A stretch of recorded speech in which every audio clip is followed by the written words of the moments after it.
গেন্দার বাপের এপিসোডে সকলে জানাইতেছে স্বাগতম। কেমন আছেন সবাই? চলুন যাই শুরু করে দেয়। দেখতেছেন ওই যে ছাতি টানে যে দোকানদারা বসে রয়েছে, এর ভিতরে 90 ওষুধ বেছে। 90 ওষুধ খেয়ে সব বেটার জীবন জীবন সব শেষ হয়ে গেছে। এপিসোডটার কথা শুনে কেউ কিছু মনে করবেন না, খারাপ দৃষ্টিতে দেখবেন না, কারণ বিষয়টা একটু সমাজ সচেতনামূলক বক্তব্য।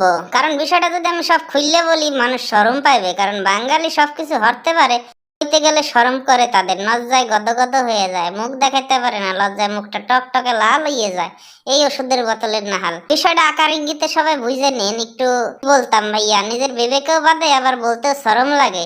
মেন উদ্দেশ্য হচ্ছে আমার এই সরকারি কর্মকর্তা ভাইদের জন্য, বিশেষ করে ম্যাজিস্ট্রেট, পুলিশ, আইন শৃঙ্খলা বাহিনী ভাইয়ারা, আপনাদের দৃষ্টি আকর্ষণ করিতেছি আমার এই ভিডিওটির মাধ্যমে। দেখেন, এনে যে সিরাপ গুলো পাওয়া যাবে লাগছে, এ খাইলে বেটাকে দেহ মজবুত বাঘের মতো সিংহের মতন গর্জন করে।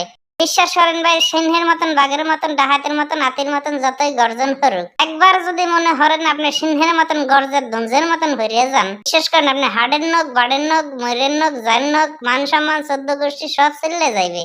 কিন্তু এই 100 টাকা 150 টাকার ওষুধ খাইয়ে আপনি জীবনে বাঘ হইবে পারবেন না।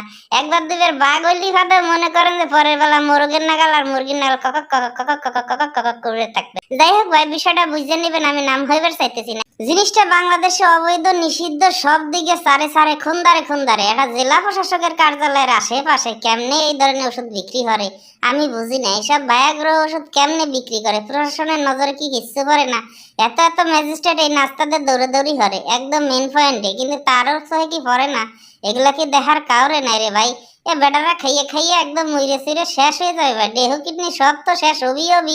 তোর বংশের 14 গোষ্ঠী পর্যন্ত মনে করেন যে। যাই হোক ভাই, বিষয় হচ্ছে কি, মরতে যদি চাই কেউ মরতে বাধা দেওয়া যাইবি না। তো আমার মূল উদ্দেশ্য হচ্ছে ভাই, এই ভিডিওটা একটু দেখায় না কে, একটু বুঝে নিয়েন ভাইয়া।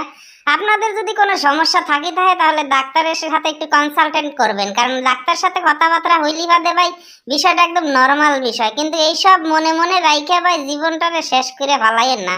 আপনার পরিবারের মান সম্মান, আপনার জীবনের যে আশা ভরসা সব মাটি হইরে দিয়েন না ভাইয়া। ভাইয়ারা আপনাদের যারা কি তা কইতাম রে ভাই, আমি কেমনে কইতাম ভাই, শরম লাগে। কি তা কইতাম যদি না খুললে কই বিষয়টা বুঝতে পারবেন না, হয়তো মনে মনে হাসি দেবেন। তবে একটু বুঝিয়ে শুনিয়ে নিন ভাই। আর হয়তো ছোটরা দেখতেছেন দেখেন, কিন্তু বিষয়টা হচ্ছে কি ভাই, এগুলা মোড়েও খাইন না ভাই, মোড়েও খাইন না। খাইলে ভাই নিশ্চিত মরণ। আমার চোখে দেখা কয়েক 20-50 জন ফুলা মানে একদম ডেড এক্সপায়ার্ড হয়ে গেছে ভাই।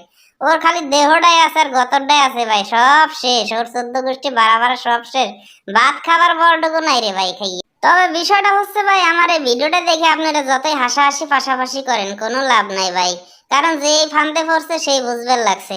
কারণ আমার কাছে এক স্যামরা দুঃখের কথা হয়েছে ভাই, এক স্যামরা না কয়েক স্যামরা, কিন্তু তাদের দুঃখের কথা শুনে মই তো একদম টলো টলো ঢলো ঢলো টলো টলো ঢলো ঢলো। ওরে আমি কইলাম তুই এটা শিক্ষিত বলাবান, তুই আমার কাছে ইয়ে কইলি না কেন আগে? এ তো সাধারণ নর্মাল বিষয়, কিন্তু কি হরছিস জীবনটারে তেনা তেনা হইরে আলাইছিস ভাইয়া।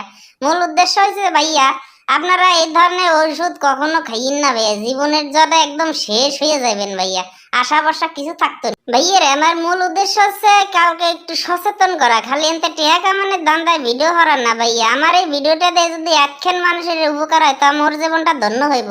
আর সেই সাথে বিশেষ দৃষ্টি আকর্ষণ করতেছি জেলা প্রশাসক মহোদয়ের এবং সরকারি প্রশাসনের লোকজনদের ভাইয়া, অবশ্যই এই দোকানগুলো উচ্ছেদ করা হোক এখান থেকে, আর সাধারণ মানুষের জীবন বাঁচানো হোক। ধন্যবাদ।